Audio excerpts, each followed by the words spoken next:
काल सभागृहामध्ये विधानसभेच्या सभागृहामध्ये मंत्र्यांचं जे काम वाटप झालेलं आहे किंवा मंत्र्यांनी जी उत्तरं द्यायची आहेत त्याच्या संदर्भामध्ये नियमबाह्य आक्षेप हे विधानसभेचे सन्माननीय सदस्य आदित्य ठाकरेंनी घेतले। खरं तर विधानसभेला हिरवं पुस्तक असतं आणि विधान परिषदेला लाल पुस्तक असतं नियमाचं। सभागृहामध्ये येताना ते जर आपण वाचलं तर त्यातले नियम काय आहेत, विधानसभेच्या अध्यक्षांना अधिकार काय आहेत, मुख्यमंत्री महोदयांना अधिकार काय आहेत हे त्याच्यामध्ये स्पष्ट पद्धतीनं लिहिलेलं आहे।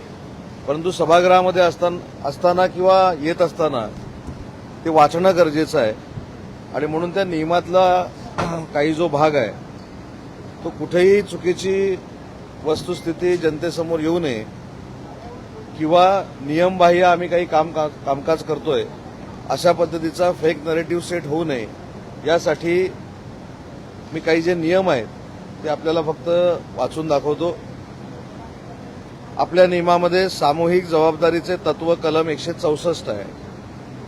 त्याच्यामध्ये असं लिहिलेलं आहे की भारतीय संविधानाच्या कलम 164(2) नुसार मंत्रिमंडळ हे सामूहिकरित्या विधानसभेला जबाबदार असते। सरकार ही एक संघ संस्था आहे, त्यामुळे मुख्यमंत्र्यांच्या संमतीने आणि अध्यक्षांच्या परवानगीने कोणत्याही मंत्री सरकारच्या वतीनं उत्तर देऊ शकतो, हे त्या नियमामध्ये तरतूद केलेली आहे।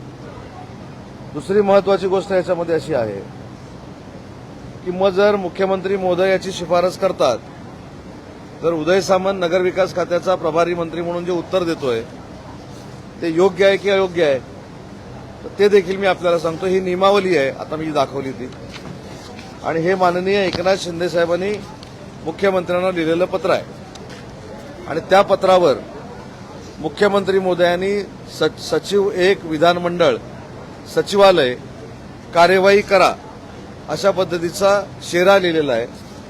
आणि सगळ्यात महत्वाची गोष्ट आमच्या दृष्टीनं ही आहे, जी अध्यक्ष महोदयांनी घोषणा केलेली आहे तर ती घोषणा काय आहे तर दिनांक 22 जून 2026 पासून सुरू झालेल्या महाराष्ट्र विधानमंडळाच्या सन 2026च्या द्वितीय म्हणजेच पावसाळी अधिवेशनात खालील नमूद मंत्री आपल्या मूळ विभागाचे कामकाज सांभाळून त्यांच्या समोर दर्शवलेल्या विभागाचे विधिमंडळातील कामकाज हाताळण्याबाबत माननीय मुख्यमंत्री महोदयांनी अनुमती दिली आहे। त्यानुसार विभाग व मंत्री महोदयांची नावे पुढीलप्रमाणे आहेत। ॲडव्होकेट आशिष शेलार म्हणजे मुख्यमंत्री महोदयांकडचं खातं आहे सामान्य प्रशासन विभाग, माननीय श्री दादासाहेब भुसे सार्वजनिक बांधकाम सार्वजनिक उपक्रम विभाग, उदय सामंत नगरविकास विभाग, शंभूराज देसाई गृहनिर्माण विभाग, हसन मुश्रीफ राज्य उत्पादन शुल्क विभाग, आदिती तटकरे अल्पसंख्याक विकास व क्रीडा व युवक कल्याण विभाग। हे मी एवढ्यासाठीच वाचून दाखवलं की प्रत्येक सदस्यानं सभागृहामध्ये येत असताना विधान परिषदेचा जर सदस्य असेल तर त्यानं लाल नियमाचं जे पुस्तक आहे ते वाचलं पाहिजे, त्यातली कलमं कुठची आहेत ती तपासून बघितली पाहिजेत। आणि विधानसभेमध्ये अशा पद्धतीचं आर्ग्युमेंट करत असताना हिरव्या पुस्तकामध्ये काय लिहिलेलं आहे आणि ते कामकाज नियमात चालतंय की नाही याच्यावर सदस्यांनी लक्ष ठेवायचं आहे। पण स्वतःचं नवीन पुस्तक निर्माण करून, स्वतःचे नवीन कायदे निर्माण करून, स्वतःचे नवीन कायदे निर्माण झाल्यासारखं सभागृहामध्ये बोलायचं आणि आक्षेप घ्यायचे, याच्यासाठीच आपल्यासमोर मी येऊन नियम, माननीय अध्यक्षांनी घेतलेला निर्णय आणि माननीय मुख्यमंत्री महोदयांनी केलेली शिफारस हे आपल्याला आणि महाराष्ट्राच्या जनतेला कळावं यासाठी हे पुराव्यानिशी मी सिद्ध केलेलं आहे। उपमुख्यमंत्र्यांनी सभागृहात उपस्थित राहावं, जसे मुख्यमंत्री उपस्थित राहतात तसे उपमुख्यमंत्र्यांनी उपस्थित राहून उत्तर द्यावं। काल ज्या प्रकारे मला असं वाटतं की हा सगळ्यांनाच नियम आहे। मी 2004ला ज्यावेळी विधानसभेचा पहिल्यांदा आमदार झालो त्यावेळी विधानसभेतलं कामकाज कसं होतं हे बघण्यासाठी मी सभागृह सुरू झाल्यापासून सभागृह संपेपर्यंत बसायचो। त्यावेळी राज्याचे मुख्यमंत्री विलासराव देशमुख साहेब होते, आर पाटील साहेब उपमुख्यमंत्री होते, समोर नारायण राणेसाहेब विरोधी पक्षनेते होते आणि त्याच्या बाजूला गोपीनाथ मुंडे साहेब हे भाजपाचे गटनेते म्हणून त्या ठिकाणी मार्गदर्शन करायचे. मला असं वाटतं की ही जी टीम होती 2004ची ही बघत बघतच आम्ही राजकारणामध्ये मोठे झालो. परंतु आम्ही सभागृहामध्ये बसलो. मुख्यमंत्री महोदयांना अनेक बैठका असतात, उपमुख्यमंत्री महोदयांना देखील अनेक बैठका असतात. परंतु आवश्यकतेनुसार मुख्यमंत्री आणि उपमुख्यमंत्री हे दोन्ही सभागृहामध्ये असतात हे मला सांगण्याची आवश्यकता नाही, तुम्ही स्वतः बघितलेलं आहे. त्याच्यामुळे राजकीय विषय सभागृहामध्ये मांडणं हे कदाचित टीका टिप्पणी मी समजू शकतो, पण माननीय एकनाथ शिंदे साहेबांना नाहक टार्गेट करून काहीतरी वेगळ्या पद्धतीचं नियमबाह्य कामकाज उपमुख्यमंत्री एकनाथ शिंदे साहेब करून घेत आहेत. अशा पद्धतीचा आविर्भाव निर्माण करणं म्हणजे जी 2 पुस्तकाचा मी उल्लेख केलाय त्याचा अभ्यास न करणं. ज्या प्रकारे विधानसभा अध्यक्षांनी जे काही शोकप्रस्ताव मांडला त्याच्यावर राज ठाकरेंनी पोस्ट केली.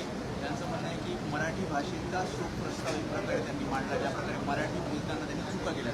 आपण मराठी भाषा मंत्री आहात, त्या संदर्भात तुम्ही काही अध्यक्षांना भेटणार आहात का किंवा नाही, अध्यक्ष हे विधिमंडळातील सर्वोच्च पद आहे. मी देखील सोशल मीडियावर ते बघितलेलं आहे. काही ठिकाणी ज्यावेळी सभागृहाचं कामकाज किंवा काही गोष्टी वाचताना हे आपल्या देखील चुका होत असतात. त्याचं एवढं मोठं राजकीय भांडवल करण्याची काही आवश्यकता नाही, परंतु चुका होऊ नये याची दक्षता आम्ही घेऊ.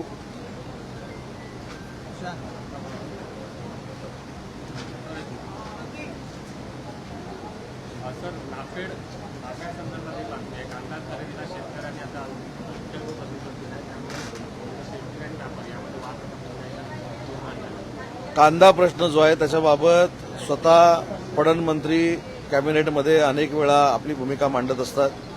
मुख्यमंत्री, दोन्ही उपमुख्यमंत्री कांद्याच्या भावाबाबत, कांद्याच्या शेतकऱ्यांबाबत, कांद्याचा जो भाव ठरवून व्यापारी कांदा घेणार आहे त्याच्याबाबत हे कायमस्वरूपी सकारात्मक शेतकऱ्यांच्या दृष्टीनं बोलत असतात, शेतकऱ्यांच्या दृष्टीनं निर्णय घेत असतात.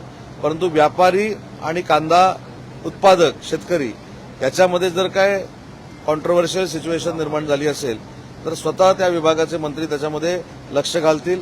माननीय मुख्यमंत्री आणि उपमुख्यमंत्री देखील शेतकऱ्यांच्या मागे ठामपणाने उभे आहेत आणि ते देखील चांगल्या पद्धतीचा निर्णय घेतील.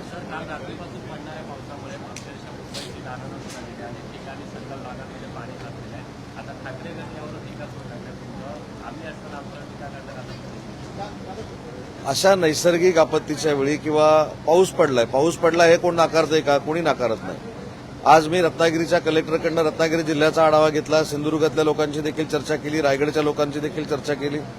काही ठिकाणी नैसर्गिक आपत्तीमुळे काहीतरी डॅमेज होतं, परंतु त्याचं राजकीय भांडवल करण्यापेक्षा हा पाऊस जर तुमच्या डोळ्यासमोर होता तर मिठी नदीतल्या गाळ्यात पैसे कुणी खाल्ले? त्याच्यामुळे आम्हाला देखील बोलता येतं. मिठी नदीवर उपाययोजना ही वेळीच मुंबईच्या महानगरपालिकेनं तत्कालीन केली असती. ज्यांच्या हातामध्ये महानगरपालिका 25-30 वर्ष होती त्यांनी केली असती तर हा प्रश्नच मुंबईकरांच्या समोर उभा राहिला नसता.